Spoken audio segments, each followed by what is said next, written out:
Perilaku manusia itu dasarnya apa sih? Tindakan yang kamu lakukan sehari-hari itu modelnya seperti apa sih? Biasanya dalam psikologi humanistik dijelaskan apa yang kita lakukan itu diawali dari orientasi atau tujuan. Tujuan itu kan apa yang kamu inginkan, apa yang kamu butuhkan. Terus kamu jalankan aktivitas menuju tujuan tadi. Biasanya kalau aktivitasmu itu bisa mencapai tujuan, kamu sebut bermakna. Kalau tidak, kamu sebut tidak bermakna. Kamu ingin pinter filsafat, maka kamu baca buku filsafat, kuliah filsafat, ngaji filsafat. Mana yang penting? Wah, aku ikut ngaji akhirnya paham filsafat. Terus ngaji ini kamu anggap bermakna. Aku kuliah bertahun-tahun Pak, enggak paham-paham filsafat. Kuliah terus enggak kamu anggap terlalu bermakna. Aku nyari ijazah Pak, tapi ngaji ini kan enggak ada ijazahnya Pak. Ngaji ini enggak terlalu bermakna. Sementara kuliah ada ijazahnya. Oh, kuliah itu bermakna. Jadi tujuanmu kemana? Kemudian yang bisa sukses membawa ke tujuan itu tadi tindakan-tindakan yang bermakna.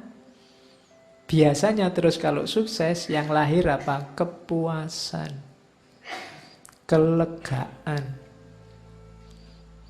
Jadi tujuan, makna, kepuasan. Oke. Nah, katanya Maslow nanti, kenapa kok manusia itu kan tadi sudah punya tujuan, sudah melakukan aktivitas bermakna, sudah puas. Kok masih ada tujuan yang lain? Kok tidak pernah berhenti dia? Harusnya sudah puas kan sudah. Tapi dalam psikologi humanistik, kepuasan itu bukan final.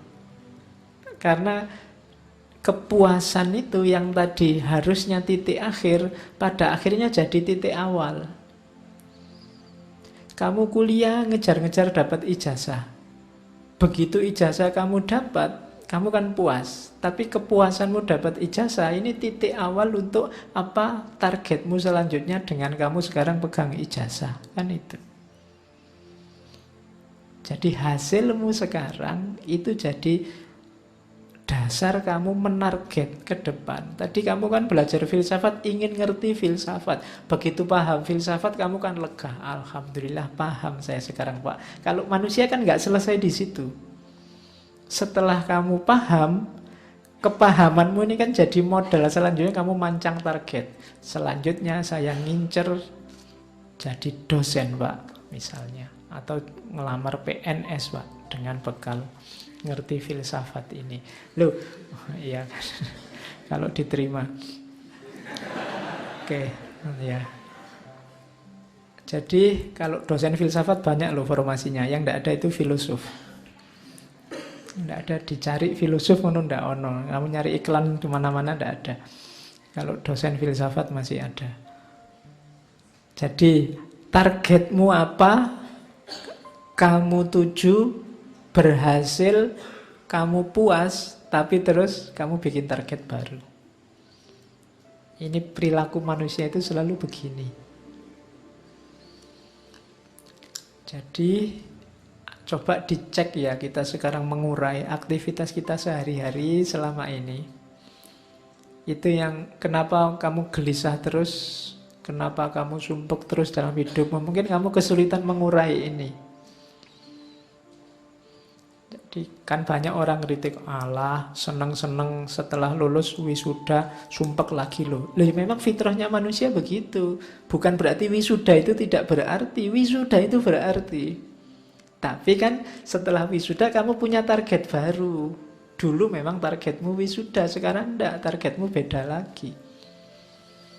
Meskipun kamu enggak wisuda juga, kan kamu target juga untuk hal yang lain. Gara-gara kamu enggak wisuda tadi. Jadi manusia itu karakternya seperti ini. Gitu. Kalau pakai gambar mungkin gini. Ada need, ada drive, ada goal. Goal itu nanti melahirkan need yang baru. Terus ada drive lagi, ada goal. Drive itu dorongan, kadang diterjemahkan jadi motivasi, pendorong. Ada kebutuhan, ada yang mendorong tindakan, akhirnya tujuannya kena. Setelah tujuan kena, kamu butuh lagi yang lain dengan modal yang kamu capai sebelumnya. Ini teori ini bisa kamu gandeng tadi saya bilang dengan Ki Ageng Suryo Mentaram. Ketika dia ngomong, ya hidup ini ya berputar seperti itu. Keinginan itu kadang mulur, kadang mungkret. Jadi mulur itu kalau targetmu kena, kamu tidak selesai di situ. Keinginanmu pasti mulur, nambah lagi keinginan yang lain. Tapi kalau tidak kena, ya tidak apa-apa, keinginanmu mungkret. Mungkret itu apa ya bahasa Indonesia ini? Menyusut.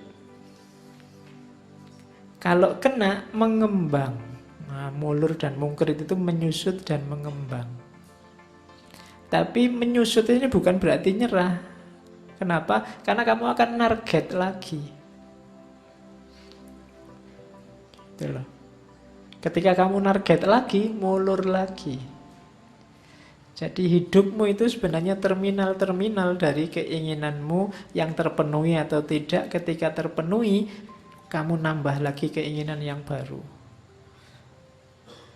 Berarti apa? Kalau keinginanmu itu hal-hal yang tidak penting, hal-hal yang tidak esensial, maka hidupmu akan penuh dengan hal-hal yang tidak esensial, karena kamu menumpuk modal, menumpuk hasil dalam hal-hal yang tidak penting.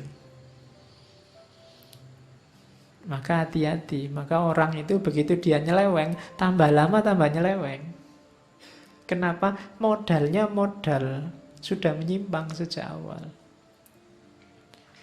Itu kan Al-Quran nyindir itu kan, kalau targetmu harta kan itu, akhirnya apa? Alhaakumut takasur. Terus kamu menumpuk harta, tidak ada habis-habisnya. Jangan dikira kalau sudah kaya selesai. Sudah enak-enak kaya nanti nyalon jadi pejabat. Sudah benar dapat pejabat, nanti ingin jabatan yang lebih tinggi, kekayaan yang lebih banyak. Dan itulah manusia. Need, drive, goal. Need, drive, goal. Selalu begitu. Maka ini polanya. Nah, dari asumsi-asumsi itu terjunlah nanti Maslow melakukan penelitian terhadap manusia, kebutuhannya, dan dorongan-dorongan hidupnya.